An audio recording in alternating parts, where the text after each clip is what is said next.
Hi అండి, అందరు ఎలా ఉన్నారు? నేనైతే చాలా బాగున్నాను. మీరు కూడా బాగున్నారని అనుకుంటున్నా.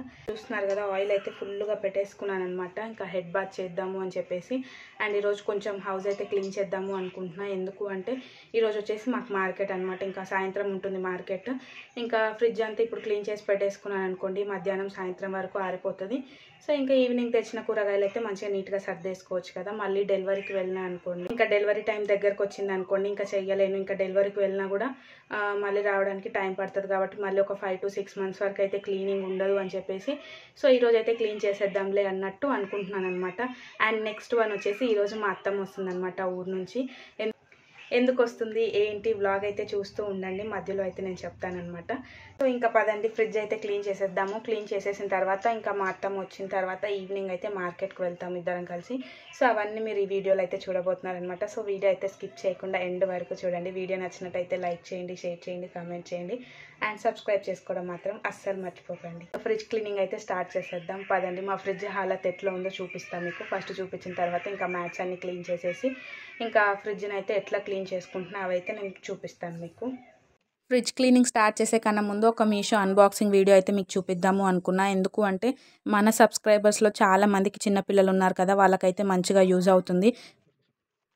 సో ఏంటిది అనుకుంటున్నారా, ఇది వచ్చేసి డ్రాయింగ్ బుక్ అనమాట, రీయూజబుల్ డ్రాయింగ్ బుక్. సో నాకైతే చాలా నచ్చింది అనమాట. చూస్తున్నారు కదా, చూడ్డానికి కూడా చాలా బాగుంది. 10కి 10 పాయింట్స్ ఇచ్చేయచ్చు అనమాట. నాకు అంత బాగా నచ్చింది.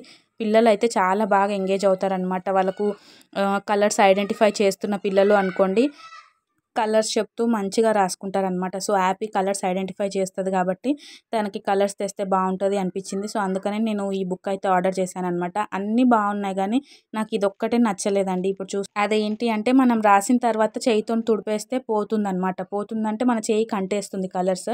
సో అట్లా అంటడం వల్ల పిల్లలు బట్టలు ఖరాబ్ చేసుకోవడము, ఇంకా హ్యాండ్స్ అన్ని ఖరాబ్ చేసుకోవడం, అవే హ్యాండ్స్ మళ్ళీ నోట్లో పెట్టేసుకుంటారు కదా. సో అదొక్క విషయమే నాకు నచ్చలేదు. సో ఈ మిగతా అదొక్క విషయం పక్కన పెట్టేస్తే ఇంకా మిగతాదంతా చాలా అంటే చాలా బాగుందన్నమాట ప్రోడక్ట్. చూస్తున్నారు కదా, 2 వెట్ వైప్స్ అయితే ఇచ్చారు. ఇంకా వాటితోనైతే మనం రాసిన తర్వాత క్లీన్ చేసుకోవచ్చు అనమాట. అవి 2 అయిపోయిన తర్వాత ఏంటి పరిస్థితి అని అనుకుంటున్నారా, ఏం పర్వాలేదండి. నార్మల్ కాటన్ క్లాత్ కానీ స్పెట్స్ బాక్స్లో వస్తుంది చూడండి మనకు మెత్తటి క్లాత్, ఆ క్లాత్ కానీ వెట్ చేసేసి తుడుచుకుంటే క్లీన్ అయిపోతుంది అనమాట. ఏ ప్రాబ్లం లేదు. సో చూసుకోండి, మీ పిల్లలకి ఏమన్నా యూజ్ అవుతుంది అనుకుంటే మాత్రం ఆర్డర్ చేసుకోండి. పిల్లలు మంచిగా ఎంగేజ్ అవుతారనమాట. ఇప్పుడు మనం ప్రెగ్నెన్సీలో ఉన్నాం కాబట్టి వాళ్ళని ఎక్కువసేపు పట్టుకోలేము, వాళ్ళతో ఉరకలేము, వాళ్ళతో ఆడించలేము. సో ఇట్లాంటి యాక్టివిటీస్ ఏదో ఒకటి చేయించడం వల్ల వాళ్ళు కొంచెం ఒక half an hour to 1 hour ఇట్లా బిజీ అయిపోతారనమాట. సో అందుకని ఇలాంటివి అయితే నేను ఆర్డర్ చేస్తూ ఉంటాను యాపీ కోసము. అండ్ నెక్స్ట్ ఇక్కడ చూస్తున్నారు కదా, ఇక్కడ ఒక చిన్న పౌచ్ లాగా ఇచ్చారు. దాంట్లో అన్ని స్కెచెస్ పడుతున్నాయి. అండ్ వాళ్ళు ఇచ్చిన వెట్ వైప్స్ కూడా దాంట్లో సరిపోతున్నాయి అనమాట. ఇంకా ఇలా క్లోజ్ చేసి పెట్టేసుకుంటే అన్నీ ఒక దగ్గర అయితే మనకు ఉండిపోతున్నాయి అనమాట. ఈ బుక్ అయితే నాకు చాలా నచ్చింది. అండ్ ఇక్కడ చూస్తున్నారు కదా, యాప్ ఇంకా స్టార్ట్ చేసేసింది అనమాట. ఏది కొత్తగా కనిపిస్తే ఇంకా దాంతో ఆడడం అలవాటే కదా పిల్లలకే కాదు మనకైనా అంతే. ఏదైనా కొత్తగా ఉంది అంటే అది యూజ్ చేసేంత వరకు మనసుకు పట్టదనమాట. సో తనకు కూడా అట్లనే చేసిన. అండ్ మళ్ళీ కొన్ని రోజులు దాచిపెట్టేస్తానమాట. ఎందుకు అంటే కంటిన్యూగా ఒకటే వాడుతున్నారు అనుకోండి, వాళ్ళకి బోర్ కొట్టేస్తుంది.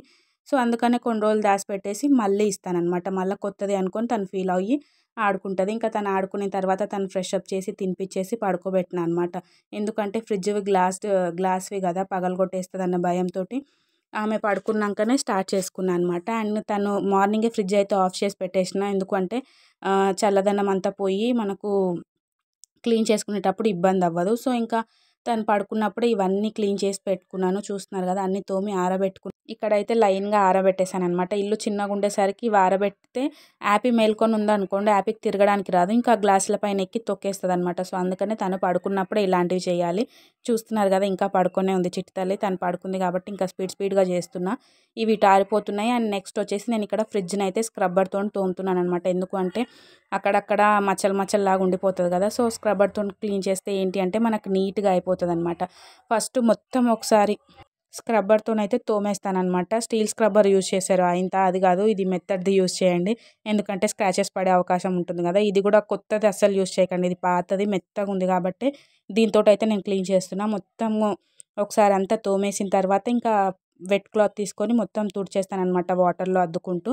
అంతా మొత్తము ఏమంటారు ఈ సర్ఫ్ ఇదంతా పోయిన తర్వాత నార్మల్ కాటన్ క్లాత్ తీసుకొని మళ్ళీ మొత్తం ఒకసారి అయితే క్లీన్ చేస్తానన్నమాట. చాలా ప్రొసీజరే ఉంటుంది. 4 to 5 టైమ్స్ ఈ క్లీనింగ్ ప్రొసీజరే ఉంటదనమాట. అబ్బా! చాలా ప్రెగ్నెన్సీ టైంలో వంగి లెగాలంటే చాలా ఇబ్బంది అయిపోయింది. కానీ ఏం చేస్తాం తప్పదు.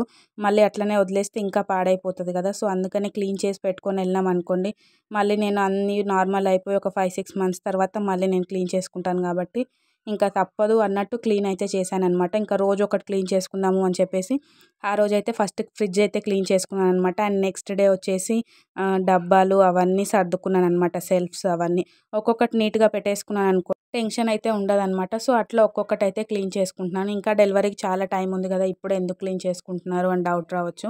నా పరిస్థితి చెప్పలేనండి. ఎప్పుడు డెలివరీ అవుతదో తెలీదు అన్నట్టుంది సిచ్యువేషన్. సో, అందుకనే అన్నిటికి ప్రిపేర్ అయ్యి అయితే ఉంటున్నాననమాట. నా హెల్త్ కానీ, నేను హ్యాపీని కానీ, లేకపోతే ఇంట్లో క్లీనింగ్ విషయాలు కానీ ఏదైనా కొంచెం ప్రిపేర్డ్‌గానే ఉంటున్నాననమాట. ఎందుకు అంటే 8th మంత్ పడిందంటే చెప్పలేము. నాకెప్పుడు డెలివరీ అవుతదో తెలీదు. నార్మల్‌గా నా బేబీ హెల్తీగా ఉంటే, నా షుగర్ లెవెల్స్ అన్నీ కంట్రోల్‌లో ఉంటేనేమో 9th మంత్ వరకైతే నేను క్యారీ చేసే అవకాశం నాకొస్తది.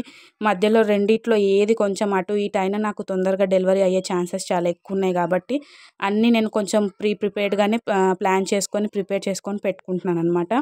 సో, చూస్తున్నారు కదా! నా ఫ్రిడ్జ్ క్లీనింగ్ అయితే అయిపోయింది. యాపీ అయితే లేసింది. చాలా అంటే చాలా భయపడినా అనమాట. ఆ గ్లాసులను తొక్కేస్తదేమో, పగిలిపోతాయేమో అనేసి భయపడినా గానీ యాపీ ఒక్కొక్కసారి ఎంత నచ్చేస్తది నాకంటే అంత నచ్చేస్తదనమాట. ఎందుకంత నచ్చేస్తదంటే చెప్తానుండండి. ఇక్కడ చూస్తున్నారు కదా! నా ఫ్రిడ్జ్ అయితే క్లీన్ అయిపోయిందనమాట. ఇట్లా క్లీన్‌గా, నీట్‌గా ఉన్న ఫ్రిడ్జ్‌ని చూస్తే మనసుకి ఎంత ప్రశాంతం అనిపిస్తదో, ఇంతసేపు నేను పడిన కష్టమంతా ఈ ఫ్రిడ్జ్ చూడంగానే పోయిందనమాట. అబ్బా! ఎంత నీట్‌గుంది, ఎప్పటికి ఇట్లనే ఉంటే బావుండు అన్నట్టు అనిపించిందనమాట. అండ్ నెక్స్ట్ వచ్చేసి యాపీని చూస్తే ఎందుకంత హ్యాపీ అనిపించింది అంటే, ఇంకా వంగి తీసుకొని ఒక్కొక్కటి తీసుకొనొచ్చి ఇక్కడ సర్దాలంటే ఇబ్బంది అవుతది కదా నాకు. సో, యాపీ కొంచెం అందియమ్మ నాకు ఒక్కొక్కటి అంటే, తను ఆ ఇంట్లో నుంచి ఇంట్లోకి నాకు ఒక్కొక్కటి తీసుకొనొచ్చి ఇచ్చిందనమాట. ఎంత క్యూట్‌గా అనిపించిందో. కొన్ని కొన్ని సార్లు వాళ్ళు మన సిచ్యువేషన్‌ని అర్థం చేసుకుంటారనమాట. అన్ని టైమ్స్ నాటీ థింగ్స్ చేసేటివే చెప్తుంటా కదా! యాపీ అట్లా అప్పుడప్పుడు ఇట్లా గుడ్ థింగ్స్ కూడా చేస్తుంటదనమాట. నాకెంత హ్యాపీ అనిపించిందో. ఇప్పటికీ ఫేస్‌లో అనేది స్మైల్ వచ్చేస్తుందనమాట. ఎంత బాగా ఒక్కొక్కటి నాకు తెచ్చి ఇచ్చింది. నేను వంగలేనమ్మా తెచ్చియ్యి అంటే ఒక్కొక్కటి తీసుకొచ్చి ఇస్తే ఇంకా నేనైతే సర్దుకున్నాననమాట. సో, ఇంకా ఈవినింగ్ అయితే వాళ్ళ నాన్నమ్మ వచ్చేసారు. ఇంకా వాళ్ళ నాన్నమ్మ వచ్చిన తర్వాత ఇగో మార్కెట్‌కి అయితే వెళ్ళామనమాట. మార్కెట్‌కి వెళ్ళి ఇంకా కూరగాయలు అయితే తెచ్చుకున్నాము. నేను రెగ్యులర్‌గా అయితే మార్కెట్‌కి వెళ్ళననమాట. ఎందుకంటే యాపీని తీసుకొని ప్రెగ్నెంట్ తోటి వెళ్ళాలి అంటే అవ్వదు. సో, ఇంకా మాక్సిమం మా హస్బెండే తెస్తారనమాట. ఇంకా హస్బెండ్స్ వెళ్తే ఎట్లా తెస్తారో తెలుసు కదా! మనం ఒకటి చెప్తే వాళ్ళు ఇంకొకటి తెస్తారు. మనం ఒక క్వాంటిటీ చెప్తే వాళ్ళు ఇంకొక క్వాంటిటీ తెస్తారు. సో, నాకు అట్లనే అయితుందనమాట. యాపీ పుట్టకన్నా ముందు నేనే వెళ్ళేదాన్ని రెగ్యులర్‌గా మార్కెట్‌కి. ఇంకా యాపీ పుట్టినప్పటి నుంచి, యాపీ ప్రెగ్నెంట్ తోటి ఉన్నప్పటి నుంచి సరిగ్గా వెళ్తలేను. ఇంకా తెలిసిందే కదా! పిల్లలతోటి ఇబ్బంది అవుతది కాబట్టి ఇంకా మాక్సిమం నేను వెళ్ళననమాట. ఇంకెప్పుడన్నా ఒకసారి బయటికి వెళ్ళినప్పుడు తెచ్చుకుంటాను. ఇంకా మాక్సిమం మా హస్బెండే వెళ్తారు కాబట్టి చాలా రోజులు అయితుందనమాట అసలు కరివేపాకుని చూసి నేను. అట్‌లీస్ట్ ఒక 2-3 మంత్స్ అయితుందనమాట కరివేపాకు ఇంట్లో లేక. సో, కరివేపాకు లేకుండానే అడ్జస్ట్ అవుతా ఉన్నా. సో, మార్కెట్‌కి వెళ్ళి కరివేపాకు తెచ్చుకున్నాననమాట. ఇంకా మా హస్బెండ్ రాగానే అదే చెప్తున్నాను. నేను కరివేపాకు తెచ్చుకున్నా. ఎన్ని సంవత్సరాలయింది ఆ కరివేపాకుని నేను చూడక. నువ్వు తెమ్మంటే తెస్తలేవు. చెప్పినప్పుడల్లా మర్చిపోతారనమాట. ఇంకా కొన్ని రోజులకు నేను చెప్పడమే మానేసిన. ఆ కరివేపాకుని చూడడమే నేను కరువైపోయిందనమాట. పప్పులో కూడా మాక్సిమం కరివేపాకు లేకుండానే తాలింపేసేస్తున్నా అనమాట. సో, అట్లా అయితే నాకయ్యింది. నేనింక ఆ రోజు కూరగాయలు తెచ్చుకున్న దానికన్నా నాకు కరివేపాకు తెచ్చుకున్న ఆనందం ఎక్కువైందనమాట. ఇంకొకటి మా ఆయన మెయిన్‌గా కరివేపాకు తీసుకురాకపోవడానికి కారణం ఏంటి అంటే, మా మార్కెట్‌లో ఇదేందో కొత్తగా అనమాట. ఆకుకూరలు తీసుకుంటేనే కరివేపాకిస్తారు. లేదు అంటే ఉత్త కరివేపాకు ఇయ్యమంటే అసలు ఇయ్యరనమాట. ఎవ్వరు ఇయ్యరు. ఆకుకూరలు వాళ్ళతోటే ఉంటది కదా కరివేపాకు. సో, ఆకుకూరలు తీసుకుంటేనే కరివేపాకు ఇస్తాము అని చెప్తారు. సో, మేము ఆకుకూరలు కొంచెం ఇప్పుడు నేను కొంచెం డైట్ వల్ల ఆకుకూరలైతే కొంచెం తక్కువ తింటున్నాననమాట. సో, ఇంకా ఆకుకూరలు తీసుకోము. ఆ కరివేపాకు తీసుకురాలేదనమాట. సో, ఇట్లా అయితే జరిగింది నా కరివేపాకు స్టోరీ. సో, ఈరోజుటికైతే ఇంతేనండి. ఈ వ్లాగ్ మీకెలా అనిపించింది? మీకు నచ్చినట్టయితే లైక్ చేయండి, షేర్ చేయండి, కామెంట్ చేయండి అండ్ సబ్స్క్రైబ్ చేసుకోవడం మాత్రం అస్సలు మర్చిపోకండి.